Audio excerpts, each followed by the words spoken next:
গীতার জ্ঞান দান করার জন্য ভগবান শ্রীকৃষ্ণ অর্জুনকেই কেন বেছে নিয়েছিলেন? যদি উনি চাইতেন তবে পাণ্ডবদের মধ্যে অন্য কাউকেও গীতার জ্ঞান দিতে পারতেন, কিন্তু উনি অর্জুনকেই কেন গীতার জ্ঞান দিলেন? যখন মহাভারতের যুদ্ধ শুরু হতে যাবে তখন অর্জুন খুবই সন্দেহের মধ্যে ছিলেন। উনি এই যুদ্ধে কারো প্রাণ নিতে চাইছিলেন না। অর্জুন শ্রীকৃষ্ণকে বলছিলেন যে এই যুদ্ধ করা কি এতটাই আবশ্যক যে আমাকে নিজের ভাইদের বিরুদ্ধে লড়তে হবে, নিজের গুরুর বিরুদ্ধে লড়তে হবে, আর ওনাদের বিরুদ্ধে লড়তে হবে যাদের কোলে খেলা করে আমি বড় হয়েছি? তখন ভগবান শ্রীকৃষ্ণ বললেন যে হে পার্থ, রণভূমিতে দাঁড়িয়ে থাকা সকল যোদ্ধাদের দেখো, কারোর মনে কোনো সন্দেহ নেই আর না কোনো প্রশ্ন আছে।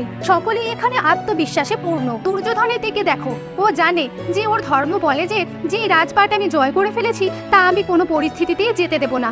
ভীষ্ম পিতামহকে দেখো, উনি ওনার দেওয়া প্রতিজ্ঞায় আবদ্ধ। উনি কথা দিয়েছিলেন যে হস্তিনাপুরের রাজসিংহাসনে যে বসবে উনি সর্বদা তার সাথেই থাকবেন। অর্জুনের মন থেকে সন্দেহ এবং নেতিবাচক প্রশ্ন দূর করবার জন্যই ভগবান শ্রীকৃষ্ণ গীতার জ্ঞান অর্জুনকে দিয়েছিলেন।